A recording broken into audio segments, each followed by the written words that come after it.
Yeah, it was uncomfortable, and some people were aggressive, like screaming at us. And I got arrested with many others that day. Hi there. You're arrested for breaking and enter? Yep, so we'll have you come with us. Sure. Okay, good. We'll grab your phone. Armed with his drone, animal activist Frank Metivier set out to see what was happening in the dog sled industry.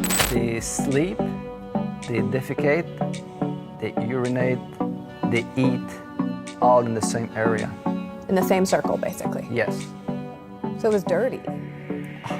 Yeah, it's disgusting, yeah. Looking at some of the footage and from the exposé, it's clear that you kind of risk your safety to take that footage. You're there, I presume, most of the time by yourself, or all of the time by yourself, climbing walls, getting the drone footage. What advice do you have for activists who are, again, living in places where they don't have a community of activists around them, and they have the ability to perhaps film things going on in the animal exploitation industries that are local to them, but they're on their own? What advice would you have for them?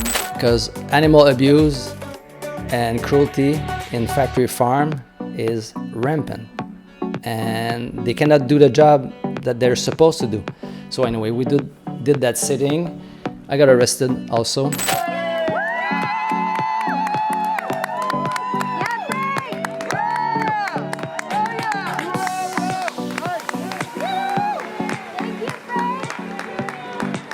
I think videography and cinematography is one of the most powerful way to touch peoples and initiate like personal change, even social change. I want to tell everybody how we met. Oh, nice. That's a funny one. Yeah. I'm a big billboard, so I get lots of interaction with people just because they see the van. They come talk to me and say, "What's your van? Is it like a food truck?" No. Hi everyone, this is Sheena, and today I'm here with Frank Metivier.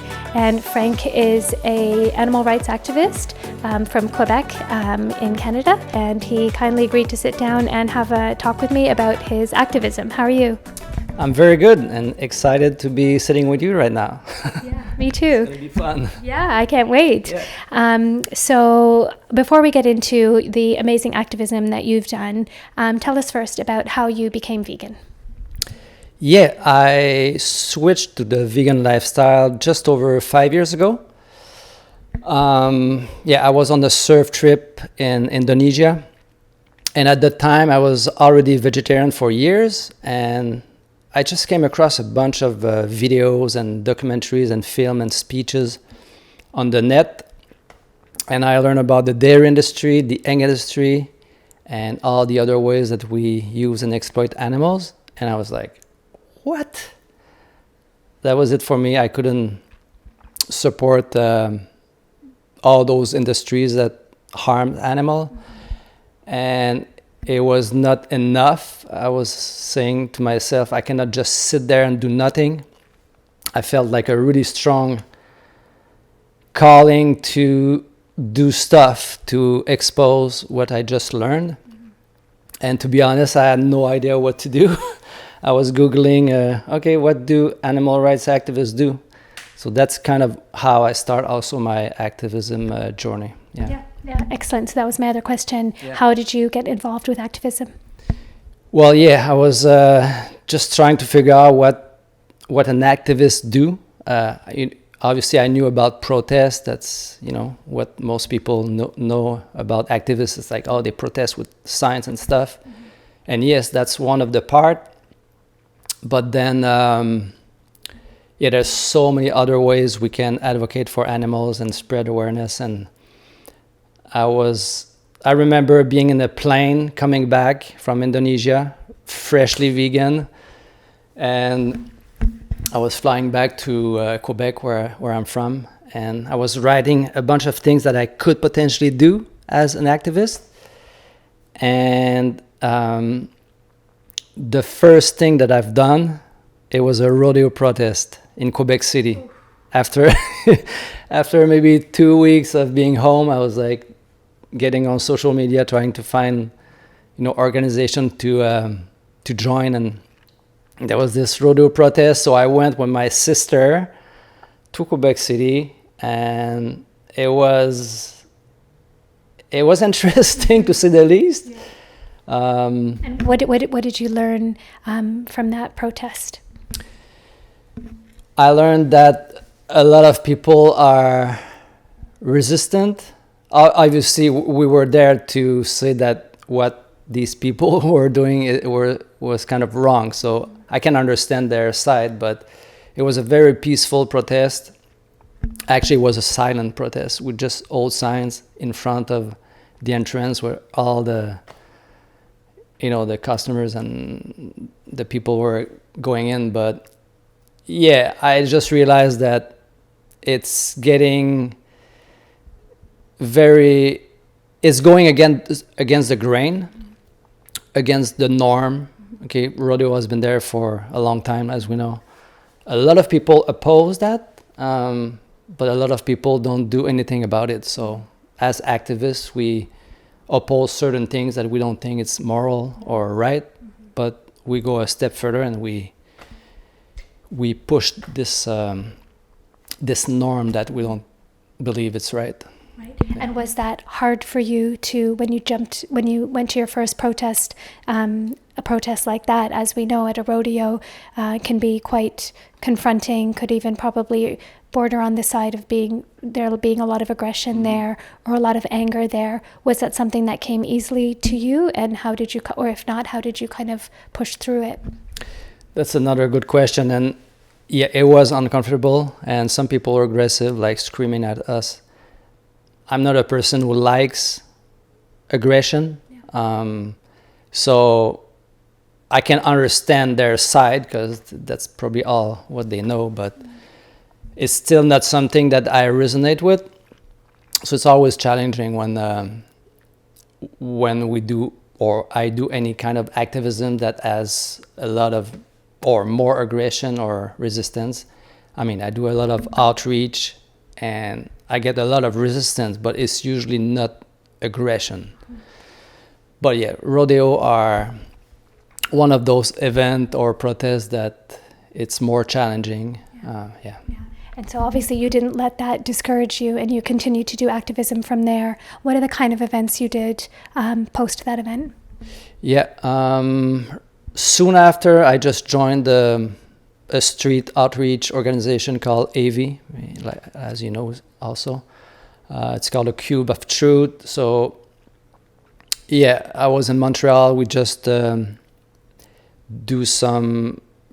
we show the reality of the animal agriculture in general on usually bigger screen. It works. Uh-huh. It works. Yeah. And would you say it's probably one of the ways where you feel like you can make strides when you're doing outreach, and it's one of the ways for activists that is more sustainable perhaps than the more direct action or type of activism or the civil disobedience? Would you say it's one of the more sustainable ways? Probably. Some people are very uncomfortable in talking in general, or social anxiety, so I can see that it's a challenge for them too. Yeah. It's not necessarily easy. Every time I do it, I always have some kind of anxiety or nervousness, but I think it's a healthy one. Mm-hmm. You know, you don't know what's going to happen, who's you're going to talk with, mm-hmm. but it's something you can definitely get over fairly easy. Mm-hmm.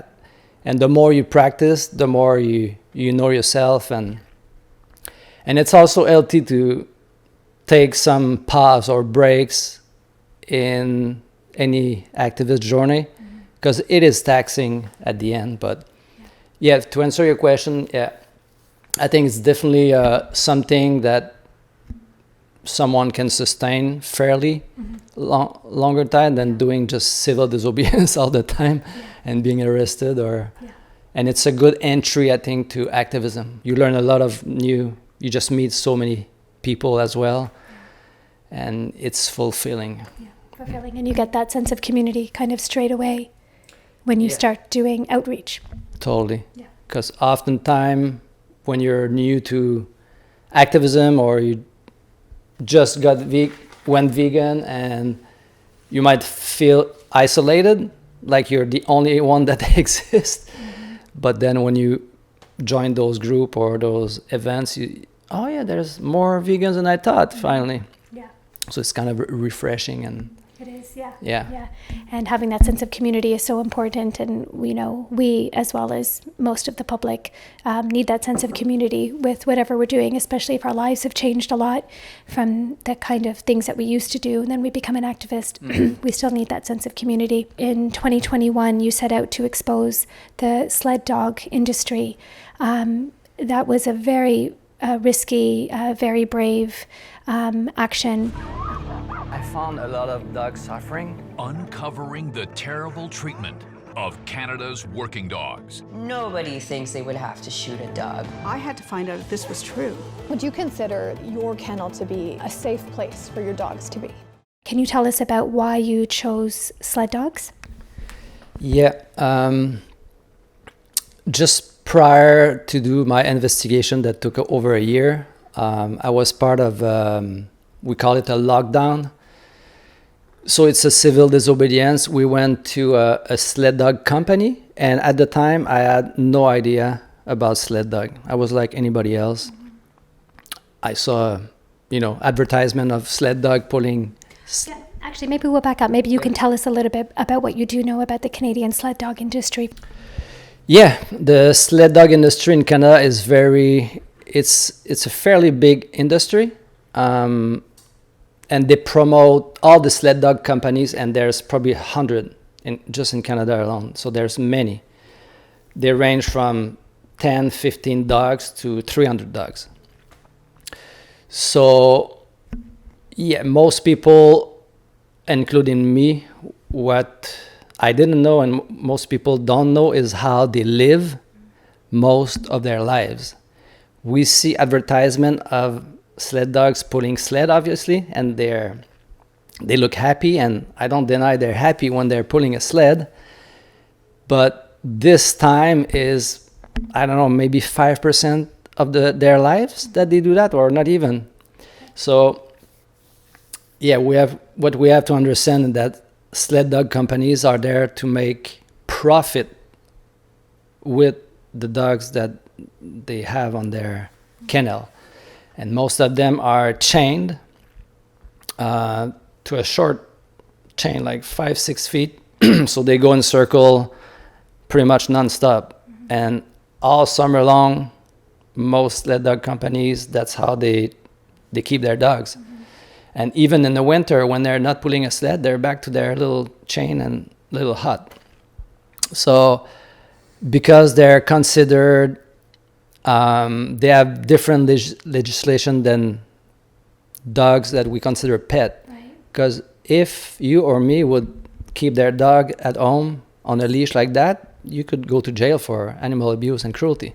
Yes, but these dogs are under a different, they're considered livestock. They're considered livestock. Yeah, so I didn't know that. Different laws, and you would put a sled dog from a company into a home, and suddenly you would have much better laws protecting him. So that all these things that we just don't even think of, and if we don't even think of them, how is most of the public out there that are animal lovers or say dog lovers would never even think of? No, absolutely. So yeah. Yes. Why did you choose, as you know, with all the fights that we can fight, why did you choose sled dogs? Yeah, good question. So prior to my investigation, I was part of, we call it a lockdown. So it's a civil disobedience action. And I think I learned a few days before where we were going. So I learned that we were going to a sled dog company in Canmore, Alberta. And at that point, I had no idea about sled dogs, even as an activist. So anyway, that day we went there. We trespassed. We went onto their kennel property, and we just document how the dogs were living. And there was 2 kennels side by side, and I think there were over 400 dogs, all chained separately. So obviously I was shocked. I said, "What? How can this be illegal to keep dogs like that?" And I got arrested with many others that day.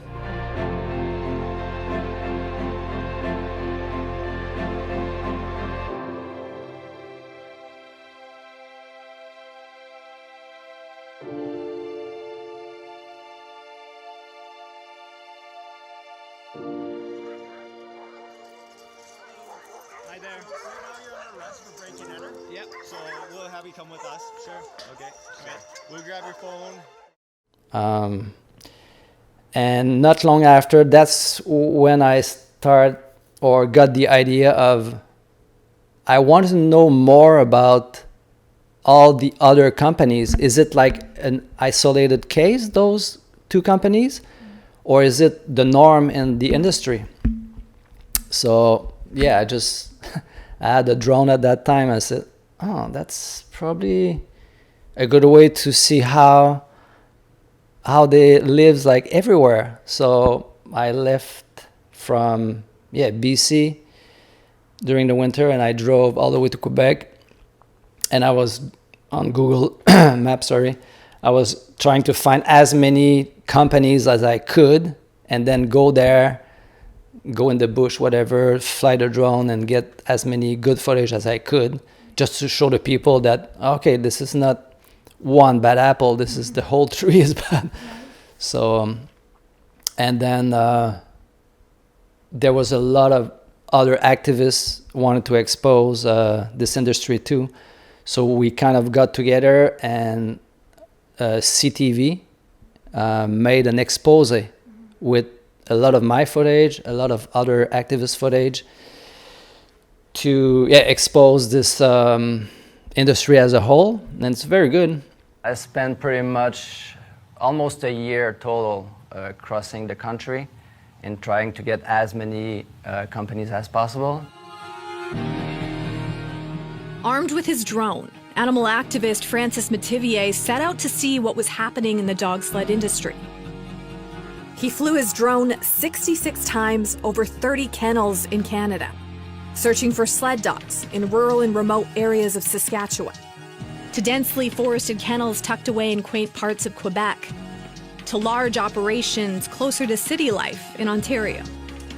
He even went out in the summer to kennels nestled in the beautiful Rocky Mountains of Alberta to see how these dogs live when they're not pulling a sled. I found a lot of dogs suffering, that's for sure. I saw dogs, shivering in the cold. Some were scared, some were pacing back and forth nonstop over and over again. And they were all really desperate for affection. I could see it. Metivier also used trail cams and even climbed up trees with spy cams to figure out how sled dogs spend their days. He says he found roughly 2,000 dogs tied to metal chains with nowhere to go, exhibiting troubling, repetitive behavior. And from above, you can see all those little circles. And all these circles are dogs just going around and around nonstop. That's what they do pretty much all day. That's their lives. That's their lives. So when they're not pulling sled for the company to make profit from, they're chained to their pole. This hidden camera footage over a 12-hour period shows sled dogs never leaving their chains. And it appears none of the dogs caught on camera had any food or water replenished in the freezing conditions. I cannot understand how this is legal and accepted, and how people can treat their dogs like that. To me, it's absolutely unacceptable. This is Frank Metivier protesting outside a dog sled kennel in Canmore, Alberta. He's an animal activist that has surveyed 30 dog sled operations across Canada, and is concerned that working dogs are getting the short end of the stick. They sleep, they defecate, they urinate, they eat, all in the same area. In the same circle, basically. Yes. So it was dirty. It's disgusting, yeah. If they say dogs are man's best friend, who would want to chain his best friend outside like that for 95% of their lives? Yeah. I think it changed a lot of people's perspective on sled dogs, and this industry has to stop sooner than later. And what was the process like from when you were obtaining the footage to when you were able to get the footage public? What did that look like? How were you able to do that? I was waiting because I got approached from CTV, W5. How did they find out about your investigation? That's a good question. I think it was Fern from Toronto. You know Fern? No. She's a filmmaker, activist. No. I think she's been trying for years to, expose this industry. Okay. And I think I might have told her I was doing some investigation, and she's in touch with a lot of media, and I think that's from her that I got. Because I think, that one bit of information is very key for those people I myself know a lot of activists who will go and they'll try and document wrongdoings of the truck drivers or the slaughterhouses, but then it's that big step from getting it from our knowledge to the public's knowledge, which is sometimes where a lot of us get stopped. Having contacts, would you say having contacts in the media or having activist contacts that are able to successfully, write media releases and things like that, that's probably crucial, isn't it? Oh, I think so, yep, because media is one of the biggest platforms to reach more people. Mm-hmm. I mean, social media is, unless you have millions of followers or a lot, I mean, it reaches a certain amount of people, for sure, especially if one video goes viral, but the media is, I think it's one of the best way to cover a majority of people in the country. And where can people find out more, and how can they help? That's a good question. Well, there's always petition. I can also maybe put my link on this video. And I can link it in the description. Yeah. I know right now there's call to action, because there's still a lot of activists from Quebec that keep pushing to help these dogs, because there's many companies in Quebec. And I know there's calls to action to close down one company right now. And if I'm not mistaken, because of your expose, there were a few sled dog companies that closed down. Is that right? There was one company called Milou in Quebec that closed down not long after the expose.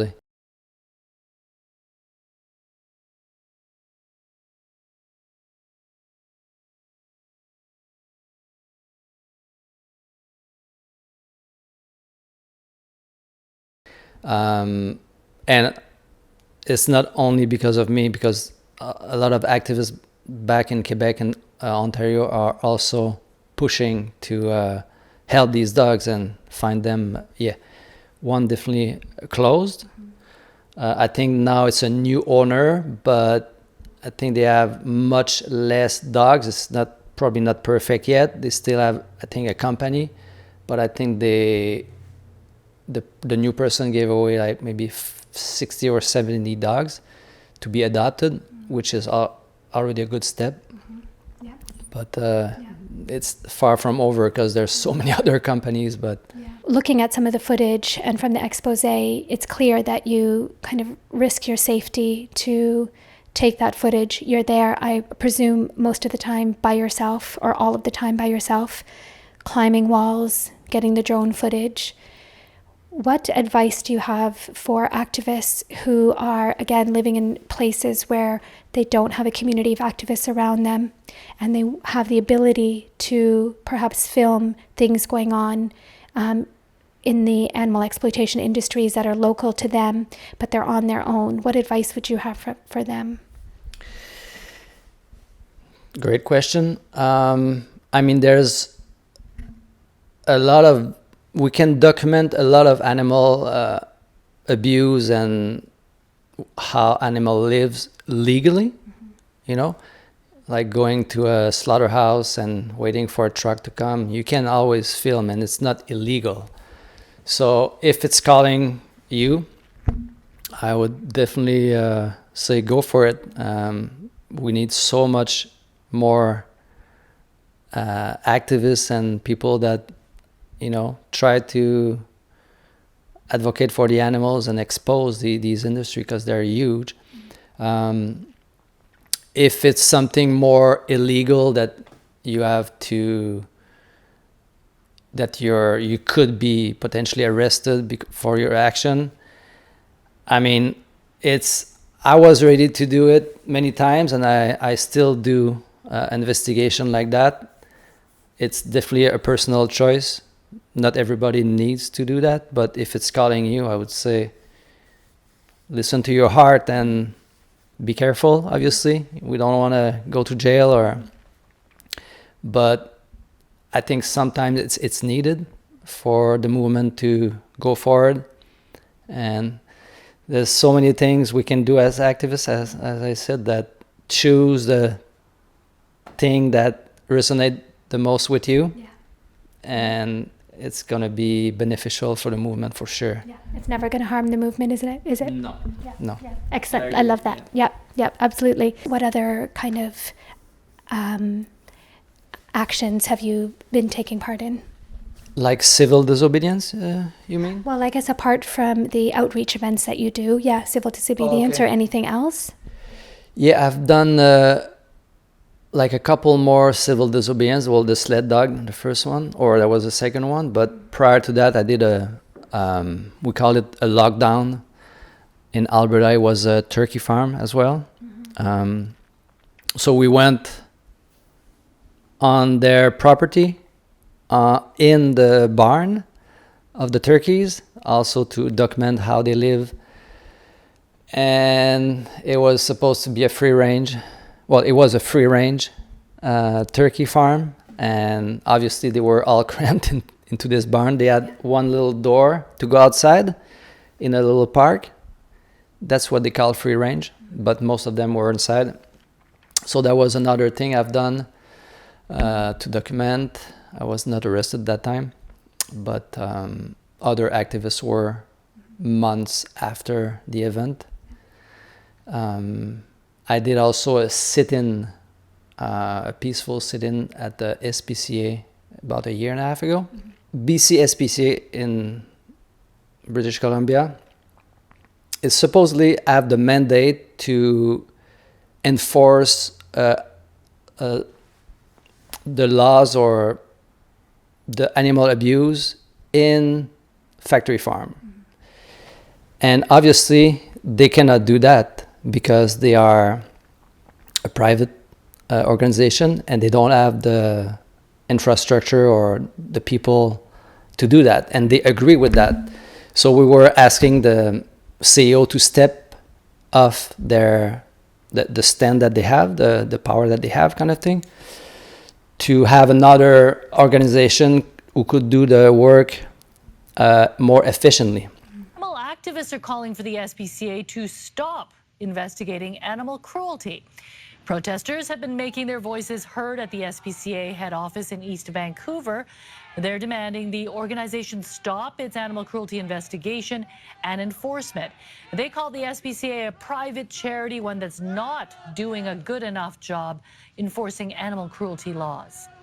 Unlike the government, there is no one we can go to and hold accountable as public citizens, even though these are public laws. These laws were passed in the legislature, and yet they're enforced by a private charity.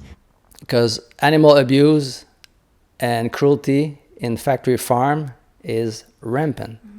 And they cannot do the job that they're supposed to do. So anyway, we did that sitting. I got arrested also. For what was the reason that you got arrested? Because we didn't want to leave. So we sat there, I think we were 7 activists for about 10 hours.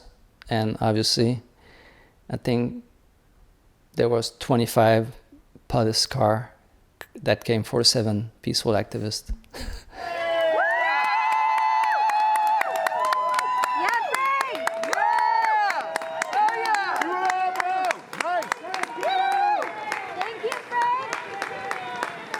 Most people at the SPCA are not even vegan. So how can you protect? It's hard to be credible if you still abuse or support animal abuse through your choices to be convinced that they're doing the best that they can for all animals. Yeah.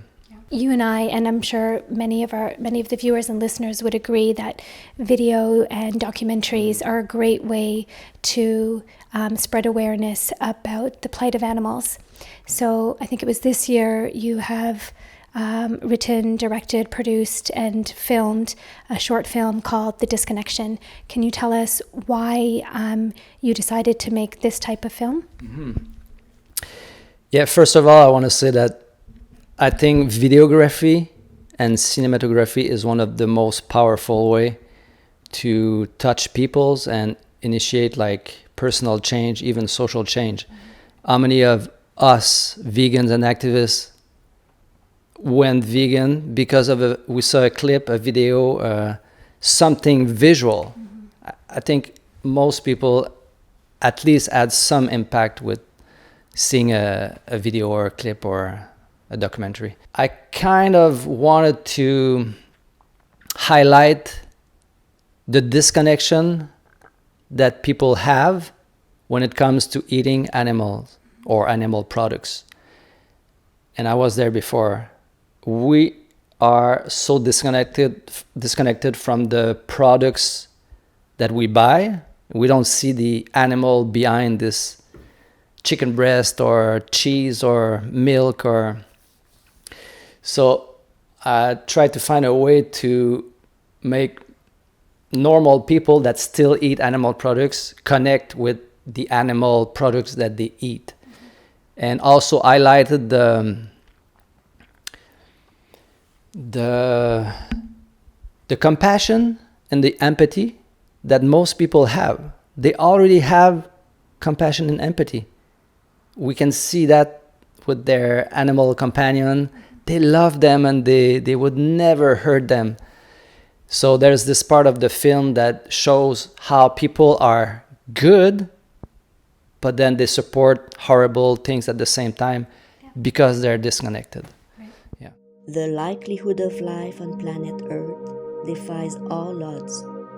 How we, as humans, treat the Earth, each other, and the non-human animals is what really matters, doesn't it? Yeah, excellent. And I have seen the film, and I think you got that across extremely well. Most of us know that is the most frustrating thing, that when you do become vegan and you do realize these things, that there's so many people out there that we have shared values with, that have empathy, but they just haven't made the connection to the animals that they use for food and clothing and everything else. Absolutely. Yeah. Yeah, the connection. You can know in your head, okay, it's probably bad, an animal had to die for it. But I think if you don't connect it here and feel some kind of empathy deep down, I think it's a lot easier to make the switch when you feel like that you feel for these animals that are suffering and dying for no reason than a 10 minutes taste pleasure. What advice would you have for those people who are interested in filmmaking or who already can do filmmaking or have studied filmmaking to help spread the vegan message through the film medium? What advice would you have from them from what you've learned in making your documentary? Well, if you're already interested and inspired by doing film and videos, I would say just do it. And you cannot regret it, because I think there's so many ways to do films as well. Each person will bring their own personal touch that could reach a lot more people. Because I have my way of doing it. You might have your way, and anybody has their own little way that will reach more people. So, hands down, go for it. And we need more film and documentaries because they're very powerful. And it's a very good way to reach a lot of people with just one clip or video. Did you have any help with the launch of the premiere? Jen Dobell and David also helped me a lot Jen was hosting the event, so we had many meetings about, okay, what what the event was going to look like. And just... Did you have help with funding the event as well?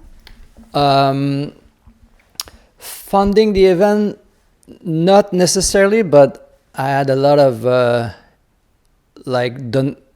could say donation from the food supplier. I think there's 5 or 6 restaurant or vegan food company that offered food for the catering, and they got me really good deal. Like even some were donation, 100% donation. So just that in itself, it would have cost way more. Yeah. And how about for the venue itself? No, this I had to pay from my pocket, but that's fine. I was ready to do it. Yeah. It was not like a lucrative event, but I wanted to do it, and we had great speakers talking about health, animal rights, and environment. What has the response been to the film, or has there been any interest in the film? Yeah, everybody that I talked with after the film at the event were pretty amazed. I think it touched a lot of people. And a funny fact is, I think there were about 30% people that were non-vegan. So that's great. That's amazing. Yeah. I was surprised at that. That's awesome. Exactly, because obviously we want to reach the people that are still consuming animal products to help them make the connection. But even from the vegan, I had good feedback. Even one guy, Jordan, told me that it reinforced his stand on why he's vegan. Excellent. So even vegan, it touched them in a good way. So, and we had some little flyers at the end, like feedback flyers, and most of them filled them out. So I had a few questions, and obviously some people were not as maybe affected or inspired as others, but I would say 80% of people, even the non-vegan, were like, oh, okay, I'm gonna think more about my choices now. And so I think overall it was really good. That's good. Yeah. And you said you had put the film forward for some competitions, or? Yeah, the next step was to just submit the film to other film festival. And I didn't know there were so many. I think there's 10,000 film festival around the world.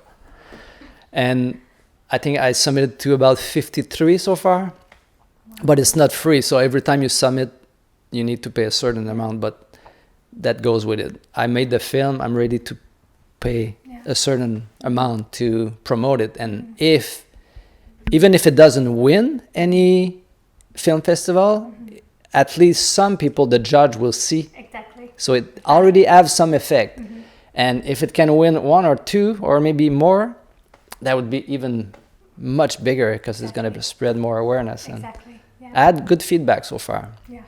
It got accepted with 5 film festival out of 10 that gave me an answer. But all the rest is going to be throughout the years. So they have certain deadlines, each of them. So find out slowly. Yeah, slowly. Yeah. But Yeah. And are you self-taught in your filmmaking, or did you take any professional schooling? And no, I never took any course. I kind of slowly learned. That's a while ago, because I've been doing little film from my travel for the last maybe 18 years. So I started to learn this software, and step by step, I'm just learning a little bit more each time. But it's an interesting learning curve too, to learn. Yeah. And in terms of equipment, for people listening that want to make something similar, what type of equipment do you use?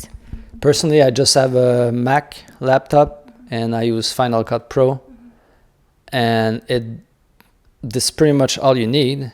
You need a camera to film, but to be honest, I use my iPhone to film the whole film.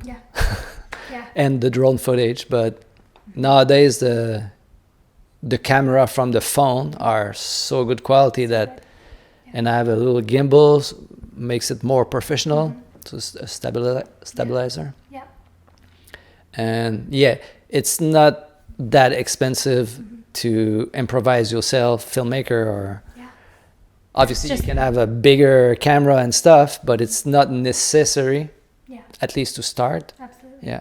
And if it's going to stop you from doing it, just use what you have. If you've got something out there you want to document, just use what you have. Yeah. Totally. Yeah. So I'd love to talk a little bit about your lifestyle because, as I've told you many times, I'm very inspired by your lifestyle. But before you tell us a bit about that, I want to tell everybody how we met. Oh, nice. That's a funny one. Huh? Yeah. So I think it was 2019. So 4 years ago. Yeah, that's about right. Yeah. So I was with my partner and my son, and he was very little at the time, and we were driving across Canada in our camper van, and we were in Banff, which is in Alberta. Yep. And I was out walking one morning, and I drove past this van, and it had the vigorous vegan vagabond on it, and I had gone vegan maybe a few months before then, and so I kind of peeked into the van and I saw you, and you were there with another friend, and we started talking, and you were very upfront with me, and you said, yes, it's great that you're vegan, but you have to do activism. Being vegan is a non-action. You're not contributing to it, but you're not doing anything actively to help stop the atrocities.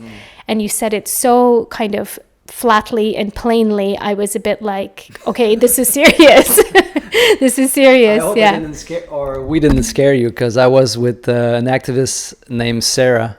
I don't know who said those words. Maybe it was me, maybe it was her, but we definitely said something towards that to you. Yeah.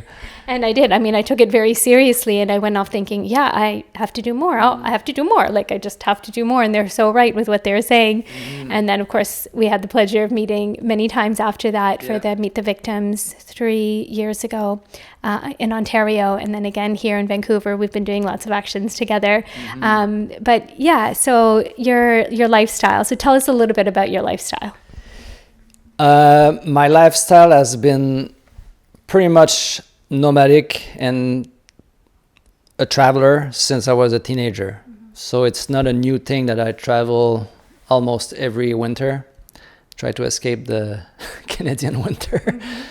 But in the last 5 years, pretty much after I went vegan, I had this idea of, I lived in van before, but I had this idea of getting another van, living in it, but at the same time spreading some awareness, because I was freshly vegan. So I was telling myself, it's great that I can do activism when I join groups or organizations, but what when I'm by myself, what can I do to still be active? So I said, maybe a van with some kind of logo, and I have cards on the side in the box to give information. So yeah, I thought that was a pretty good idea, so I got the van, and I've been living in it for the last 5 years, like all year long. And I've been traveling to Mexico with the van, California, and across Canada. So it's just the van life itself. I love it because it's a minimalist way of living. And you just realize that you don't need that much stuff. Everything that I have, material things, are in my van. And sometimes I still give things away. Maybe it's too much. I don't need this thing. So yeah, I love it. It's freedom for me. It's I'm like a turtle. Everywhere I go, I have my home with me. Yeah.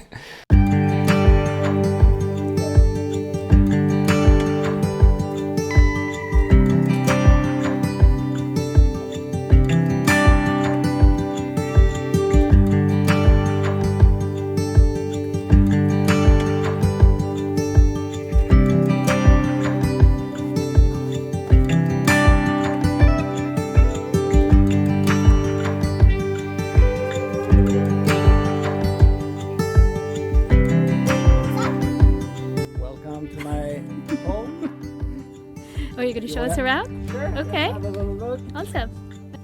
Yeah, that's where I live. Very simple. Simple, But I got does the everything I job. need. Got everything you need. Yeah. That's where I sleep. That's where I work. That's a bed. What do you love about living in your van? Simple. It's so simple. Yeah. Yeah. I can do pretty much everything from this little space. Eat, sleep, do some editing. Yeah. I can even stretch here, do yoga when it's raining outside. Train, can do pull-ups. Very, very simple way of living. Yeah. Yeah. Thanks for showing us around. My pleasure. Love it. See you somewhere. Yeah. And do you find that simplifying your life enables you to really focus on the important things, which, is activism? Do you find that it helps you to do that? Yeah, I would definitely say so. Maybe less distraction, less,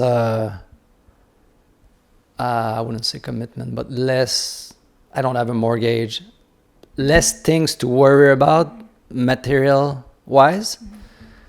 I don't have to cut my lawn because I don't have any lawn.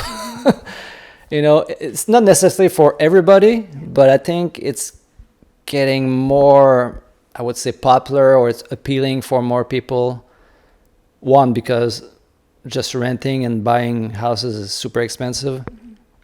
And I think a lot of people wants to get rid of stuff too, because they find they have too much stuff, or no, it's definitely a great way of living. It has some challenges too. It's not like, van life is super easy, and like any lifestyle, I think there's challenges, but the benefits really outcome the challenges that I face. Yeah, I love it.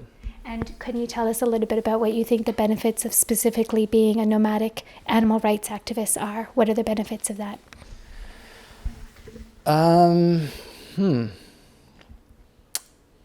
Probably, meeting a lot of different activists and people, because often I'm on the road or different places.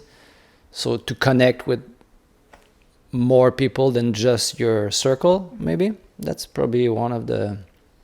And just see different places that you get aware maybe of the magnitude of animal agriculture when you've been to many places, like physically in the country or different countries. Yeah, I think so. Yeah. And do you think, because it's a lifestyle that works with you and your personality, that you're able to kind of spread the word a little bit easier, because you're able to do your activism here, say in the summer, and go to Mexico when it's in our winter, and still continue to do what you do instead of being holed up for 6 months and not being able to do the kind of activism that you like doing? Would you say that the way you've chosen your lifestyle, it's kind of enables you to do activism all year round? Yeah, absolutely. I think there's even traveling, I can do activism anywhere, really. And with the van, it might be slightly easier because I'm a big billboard, so I get lots of interaction with people just because they see the van. They come talk to me and say, "What's your van? Is it like a food truck?" No, not a food truck, and then we start talking about why I do this, and so that's definitely a good first step or first introduction for people. The van itself, because it promotes something, obviously. And what is the response? That was my next question. What is the response you get from people that walk by? What do they tend to say to you? A lot of people think it's a food truck, or a lot of people say, "Oh, I love your van. What is it all about?" Or they don't exactly know. A lot of vegans come to me because, "Oh, fantastic! Another vegan." Yeah. It's pretty obvious. I cannot hide. And I presume you tell them to get active as well. Well, yeah. Or some of them are already active or has been active, or try to see where they're at in their journey of becoming vegan or becoming active, or So yeah, the van itself is great for that. Just it creates connection. Yeah. But even without the van, when I travel, you can still, do some kind of activism, even if it's not with an organization. Or social media is always you can always post something that you see that is horrible or cute, or there's many ways to, and anywhere you go, And do you ever, I think some people that, will see your van and picture themselves doing something like that, do you ever get angry responses? Do you ever get people that have tried to key your car or like trash your car or shouting angry things, especially because, you're parked in places at nighttime? Have you ever had any bad encounters? It's fairly rare, but I had the finger a few times driving. Some people left, beef jerky, empty package one time in my windshield. It's nothing that, it's almost funny, but that's probably two or three times in 5 years. I can count them probably in my two hands in 5 years, which is, the rest of the response is so much better. But what advice would you have for somebody that wants to live like you do and do what you do? Well, just find a van, buy a van. If you could transform your van that promotes a message too, I think that's a good idea. You don't have to. I think it's like a billboard, and it's going, everybody see it when you drive, when you're parked. I think it's a great way to promote. Yeah. And if you can have cars or a QR code or anything to give information, a lot of people take those and information. Yeah. I'm often sitting in my van, and the windows are kind of tinted, so they don't see inside, but I see them. So so many times I've seen people take the card and they read it right in front of me. So it works. It does work, yeah. It doesn't mean they all go vegan, but they take the information, they're curious, and who knows what can happen. Yeah. Maybe one of them will even become an activist. Yeah, exactly. Like, yeah. And I can say, like, even here in Squamish, I've driven the few times that you have been here from Vancouver. I've seen your van around almost every time you've been here when I didn't intend on seeing it around. So if you can be, just with little effort of your own, having something on your car, not all of us can. Obviously, some of us worry about the resale, or if we're leasing our cars, of course we can't. But just having something on your car can have such a big impact. And like you said, if you can be one of those 7 signs, or you drive by somebody 7 times and you're all their signs that they need, then the job is done. But yeah, it's just another one of those little things that some of us kind of don't even think about. Totally. Kind of, what are some of the things you do to cope with it? I know we've spoken, and we both do yoga, and we try and live kind of very healthy lifestyles, so we can continue to do what we're doing and continue to kind of keep a clear and calm head about it. But what are some of the other things that you might do to enable you to continue doing what you're doing? Yeah, it's another great question. Yoga, meditation. I've been doing meditation for many years, and it's kind of a routine every day that I do. It helped me to calm down and just observe all the emotion that I have, not attached to them. It's easier said than done, but it helps me.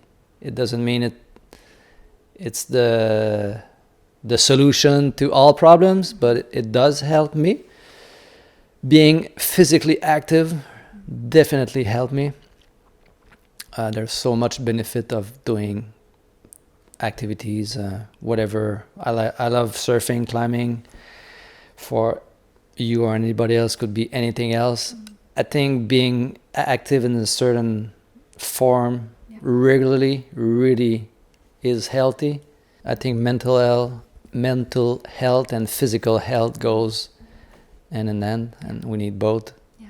And to be sustainable, you need to take care of yourself. So just to finish up, As vegans and as animal rights activists, we know how bad things are for animals, and definitely that now is not the time to be complacent. So kind of what words of advice do you have for people that are wanting to get into activism, or those of us that are already doing activism but maybe perhaps want to do more? So what words of advice would you have for them? Yeah, for people that have never been active or do activism before, I would say it is intimidating before you start doing stuff, and fair enough, I was intimidated too, and oftentimes you don't know what to do. But I would just say start by doing something, and from there everything will unfold.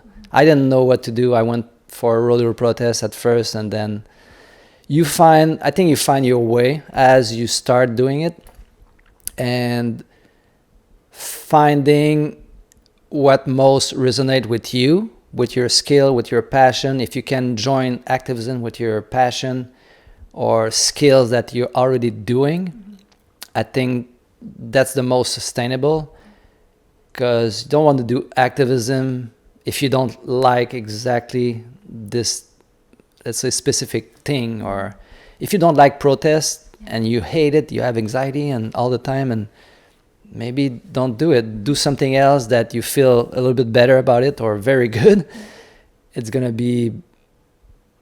promote probably the message even better, and it might bring a different aspect of activism. Everybody has different skills and passions, and for the one that are already doing it, pick the things that you love the most and you think that is the most efficient for the animals, and maybe focus on that. Take breaks if you need it, because if it's not sustainable, a certain amount of activism per week or per month, let's say, it's probably not as efficient as if you would take a little break, maybe, if that's what you need, and then go full on after. Or it's trying to find your best pace, I would say, to be doing it the longest possible without burning out. Yeah, exactly. Absolutely. I agree with everything that you said there. We're on the same pace. Yes, we are. Yeah. Thank you so much for sitting down. My son and I have had so much fun with you. We had a chance to have nice dinner last night all together. Oh, so good. Yeah, Sheena makes the best vegan lasagna I ever tasted. Oh, yeah, it was good. That one turned out okay. And I want to say also that you really inspire me. Just the video you make, the passion you have into your activism. I think it's maybe I inspired you a few years ago. Now you're inspiring me, and you're inspiring many people. I think it's like everybody can be inspiring to some people. Exactly. And sometimes you don't even know that you inspire people, but you do. And I'm inspired by many people, and that's the way we can help each other, to make to live better and have obviously better lives for these animals and humans too. So yeah, thank you. And thank you so much. Every time that we get to meet, I'm so inspired by everything that you've done. You have this amazing combination of being so fierce and also so calm. Your presence is one of the people I love being around the most, because you're just so calm, and I can see how dedicated you are. And I know that most activists that I know that know you, we all feel the same about you, and we're so lucky to have you fighting with us. Can I have a hug? Yeah.